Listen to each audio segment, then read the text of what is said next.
से होती है, जिसमें हमें बताया जाता है कि मानव विकास एक नए मोड़ पर आ गया है और ज्यादातर लोग यही भविष्यवाणी करते हैं कि मानव जाति का भविष्य होशियार लोगों के साथ साथ और भी ज्यादा विकास की ओर जाने वाला है।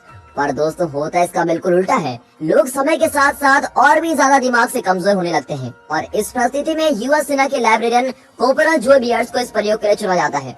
पर जोय का तो सपना था कि वो रिटायरमेंट तक ऐसे ही लाइब्रेरियन बनकर काम करता रहे और इसीलिए उसको ये बात पसंद नहीं आती कि उसको कहीं और भेजा जा रहा है। पर जोय को अपने सीनियर्स की बात माननी पड़ती है। फिर अगले सीन में हमें दिखाया जाता है कि कुछ यूएस मिलिट्री के अधिकारी आपस में बात कर रहे होते हैं और उनमें से एक अधिकारी, जिसका नाम कॉलिंस होता है, वो बोलता है कि हम अपने सबसे बढ़िया लोगों का प्रयोग ही नहीं कर पाते क्योंकि अब ना तो युद्ध होते हैं और ना ही कुछ होता है और उससे पहले या तो वो रिटायर हो जाते हैं या फिर मर जाते हैं। इसीलिए ये एक ऐसे प्रयोग पर काम कर रहे होते हैं जिसमें इंसान के शरीर को एक सोने वाले बॉक्स में डाल दिया जाएगा, जिन्हें स्लीपिंग चैम्बर कहा जाता है। और इन स्लीपिंग चैम्बर की एक खासियत होती है कि जो भी इन स्लीपिंग चैम्बर में रहेगा उसकी उम्र बढ़ेगी नहीं और समय आने पर जब भी उस इंसान की जरूरत होगी तो उसको निकाल दिया जाएगा। पर परेशानी ये होती है कि अभी तक इस प्रयोग का इंसानों पर कोई भी टेस्ट नहीं किया गया होता है और फिर अब इस टेस्ट के लिए वो जोय को चुनते हैं क्योंकि वो ही एक ऐसा औसत इंसान है जो मिलिट्री में है और उसका कोई परिवार भी नहीं होता। अब टेस्ट के लिए उनको एक औरत की जरूरत भी पड़ती है पर मिलिट्री में उनको कोई सही औरत नहीं मिलती।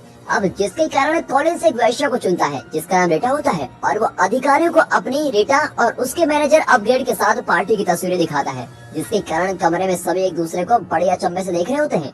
और फिर कॉलिंस कहता है कि इन दोनों को कल स्लीपिंग चैम्बर में डाल दिया जाएगा और ये टेस्ट बिल्कुल 1 साल तक चलेगा। अब क्योंकि ये टेस्ट बहुत ही ज्यादा सीक्रेट था, इसलिए कमरे में जितने भी लोग होते हैं उनको कहा जाता है कि ये बात तुम्हें किसी को भी नहीं बतानी है। अब अगले दिन जोय और रीटा इंतजार कर रहे होते हैं। जोय अपना परिचय देता है और रीटा से उसके काम के बारे में पूछता है, पर रीटा उसको ये नहीं बताती कि वो एक वैश्या है, बल्कि उसको बोलती है कि वो तो एक पेंटर है। अब अगले सीन में हमें दिखाया जाता है कि उन दोनों को 2 स्लीपिंग चैम्बर में डाल दिया गया है पर रीटा बहुत ही डर जाती है और वहाँ से उतरने लगती है। पर जोय रीटा को भरोसा दिलाता है कि वैज्ञानिक लोगों को पता है कि वो क्या कर रहे हैं और हमें तो सिर्फ 1 साल के लिए इन चैम्बर्स में रहना होगा, इसलिए सब कुछ ठीक हो जाएगा, तुम टेंशन मत लो। उसके बाद जोय और रीटा को स्लीपिंग चैम्बर्स में सील कर देते हैं।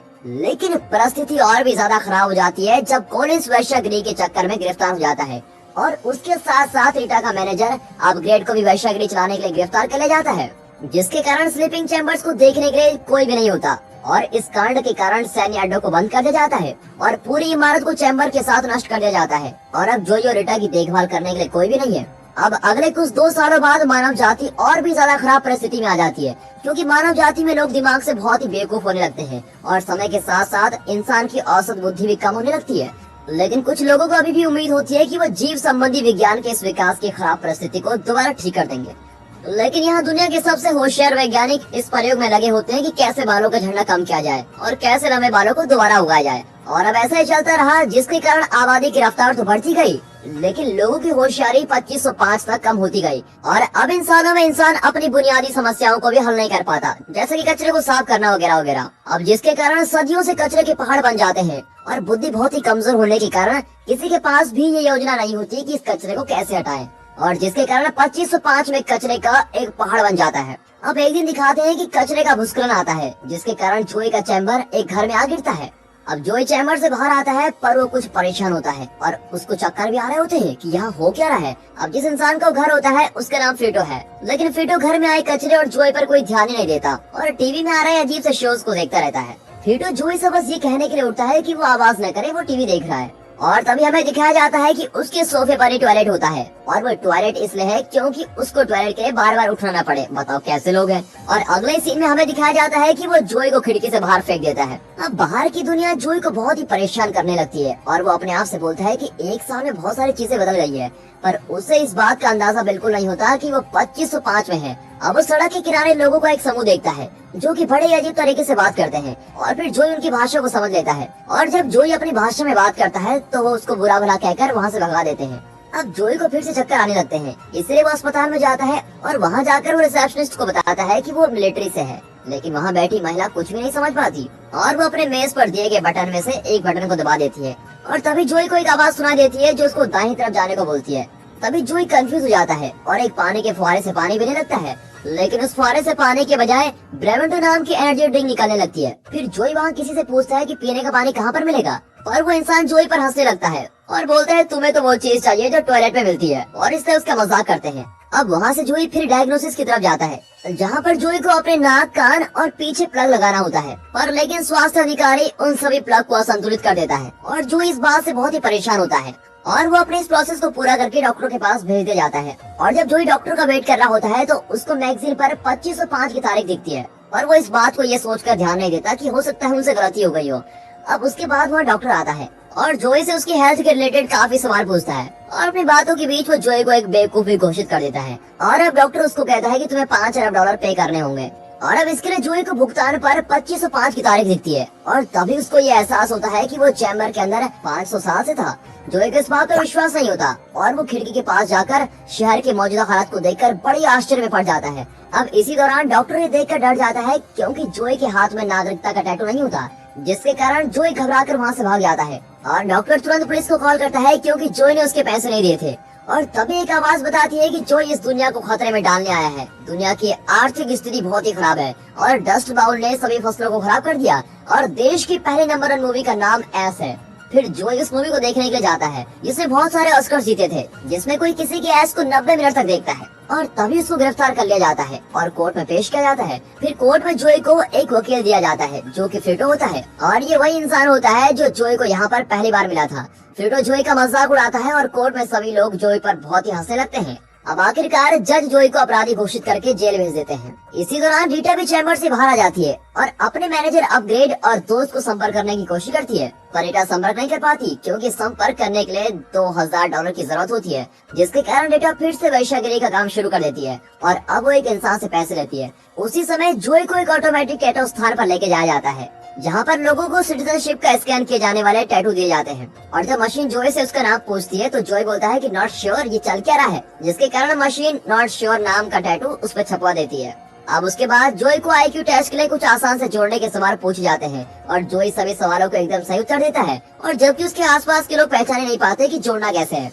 अब उसके बाद जोई को जेल में भेज दिया जाता है और अब जोई को ये बात समझ आ जाती है कि इस दुनिया में सभी इंसान बहुत ही बेवकूफ हैं और इसी बात का फायदा उठाकर वो गार्ड से बोलता है कि आज उसको जेल से छोड़ दिया जाएगा और बेवकूफ गार्ड उसको जाने भी देता है। पर तभी जेल का नारा बजने लगता है और जोई वहाँ से तुरंत भाग जाता है और पुलिस भी उसका पीछा करने लगती है। फिर जोई सीधे वहाँ से भागकर फ्रीटो के घर जाता है और उसे ये भरोसा होता है कि किसी ने तो इन 500 सालों में समय यात्रा करने वाली मशीन का निर्माण कर लिया होगा और उसी समय मशीन को खोजने के लिए वो फ्रीटो की मदद मांगता है। फ्रीटो पहले तो मदद करने के लिए मना कर देता है, पर जब जोई उसको बोलता है कि अगर वो उसकी मदद करेगा तो वो उसको $8 अरब देगा और तभी ये सुनकर फ्रीटो बोलता है कि उसको पता है ये समय मशीन कहाँ पर है।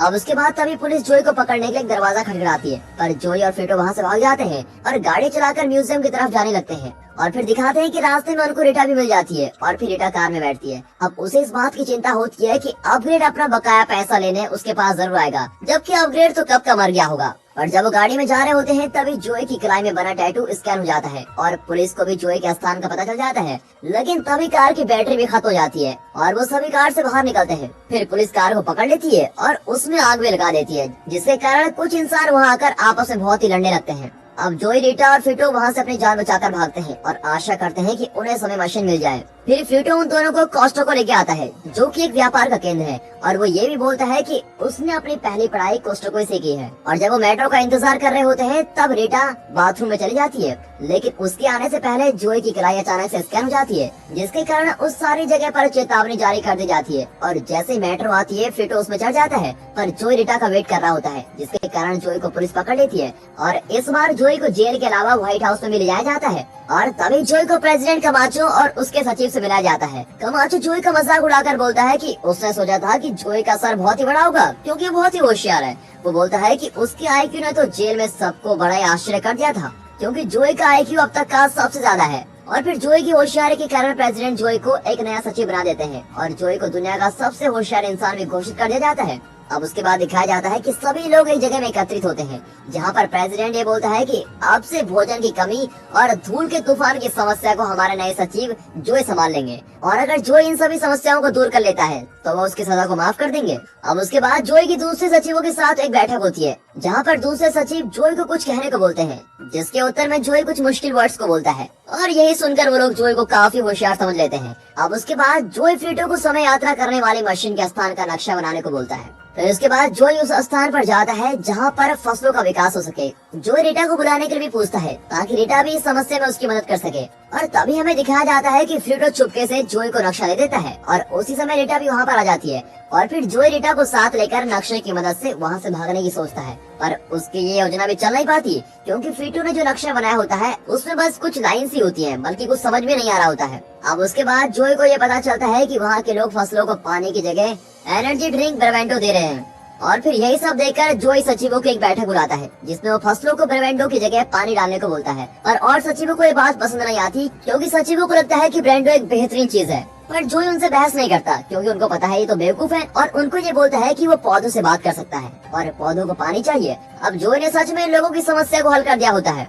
अब अगले कुछ दिनों तक सब कुछ योजना के अनुसार चल रहा होता है, पर कुछ समय बाद उत्पादन कम करने के कारण एनर्जी ड्रिंक ब्रांडों के शेयर्स गिर जाते हैं और वो बिल्कुल जीरो पर चला जाता है, जिसके कारण आधी आबादी बेरोजगार हो जाती है और वो सभी लोग राष्ट्रपति के घर आ जाते हैं और दंगा करने लगते हैं। फिर हम देखते हैं कि समाचारों में बोला जा रहा होता है कि जोई को कोर्ट में ले जाया जाएगा क्योंकि उसने लोगों को बेरोजगार कर दिया है। और उसके बाद जोई को अपराधी घोषित करके उसको मौत की सजा सुना दी जाती है। अब इस दुनिया में मौत की सजा एक बड़े से ट्रक से टक्कर मार कर दी जाती है और ये सब देखकर वहाँ के लोग बड़े खुश होते हैं। फिर जोई को मौत की जगह पर लेके जाया जाता है और रीटा उदास होकर राष्ट्रपति के घर जाती है और फ्लूटो के साथ समय मशीन में जाने के तैयार होने लगती है। अब जोई की सजा को टीवी पर दिखाया जा रहा होता है। जोई एक छोटी सी कार में होता है और उसके पीछे एक बहुत ही बड़ा ट्रक आ रहा होता है। अब उसके बाद हमें दिखाते हैं कि रीटा को खिड़की के बाहर एक गुलाब के पौधे की वृद्धि होती हुई दिखती है और ये देखकर उसको समझ में आ जाता है कि जोई की फसलों को पानी देने वाली योजना काम कर रही है। फिर रीटा फ्लूटो को जोई की सजा वाली जगह पर जाने को बोलती है और रीटा ये योजना बनाती है कि वो फसलों को टीवी पर दिखाएगी जिसके कारण जोई की सजा को माफ कर दिया जाएगा। और वहाँ पर जोई अपनी जिंदगी बचाने की कोशिश कर रहा होता है। तभी रीटा वहाँ पर आ जाती है और एक कैमरामैन को कुछ पैसे देकर फ्लूटो के साथ जाने को बोलती है ताकि वो बढ़ती हुई फसलों को दिखा सके। फिर रीटा एक मॉनिटरिंग कमरे में जाती है जहाँ सब कुछ वो अपने कंट्रोल में ले लेती है। फ्लूटो आखिरकार फसलों के पास पहुंचकर उसकी फिल्म बना लेता है और इस क्लिप को रीटा एक बहुत ही बड़ी स्क्रीन पर चला देती है और ये सब देखकर राष्ट्रपति कामेचो जोई को मारने से बचा लेता है और उसकी सजा को भी माफ कर देता है और सभी लोग बहुत ही खुशी से झूम उठते हैं। अब उसके बाद दिखाते हैं सभी लोग व्हाइट हाउस में पार्टी कर रहे होते हैं। तभी रीटा जोई को बताती है कि उसको वापस घर नहीं जाना है क्योंकि उसे अब यहाँ रहकर भविष्य को और बेहतर बनाना है। जोई ये सुनकर बहुत ही हैरान हो जाता है और वो रीटा को आने के लिए जबरदस्ती नहीं करता। फिर जोई और रीटा एक दूसरे को अलविदा बोल देते हैं। जोई के जाने से पहले राष्ट्रपति जोई को बुलाते हैं और उसको एक नया पद यानी कि वाइस प्रेसिडेंट घोषित कर देते हैं। अब सभी लोग बड़ी उम्मीद से जोई को देखते हैं कि वो 2505 में ही रुकने के लिए मान जाए। तभी एक इंसान ये बोलता है कि समय मशीन एक बेवकूफ सवारी है। अब फ्लूटो जोई को मशीन के पास लेके जाता है और तब ये पता चलता है कि समय मशीन तो एक बच्चों की सवारी होती है। और फिर कुछ महीनों बाद तरक्की होती है और जोई को राष्ट्रपति के लिए चुन लिया जाता है। जोई और रीटा शादी कर लेते हैं और अब एक नए युग की शुरुआत होती है और सभी लोग यही आशा करते हैं कि मानव जाति फिर से होशियार बन सकती है। जोई को रीटा से 3 बच्चे भी होते हैं जिनको दुनिया का सबसे होशियार बच्चा बोला जाता है। और दोस्तों यहीं पर ये मूवी खत्म होती है। तो दोस्तों इस वीडियो को एक लाइक और चैनल को सब्सक्राइब जरूर कीजिए। आपके कमेंट्स भी हमारे लिए बेहद जरूरी है। और हाँ दोस्तों, साथ ही अपने फ्रेंड सर्कल में इस वीडियो को शेयर जरूर कीजिए। एंड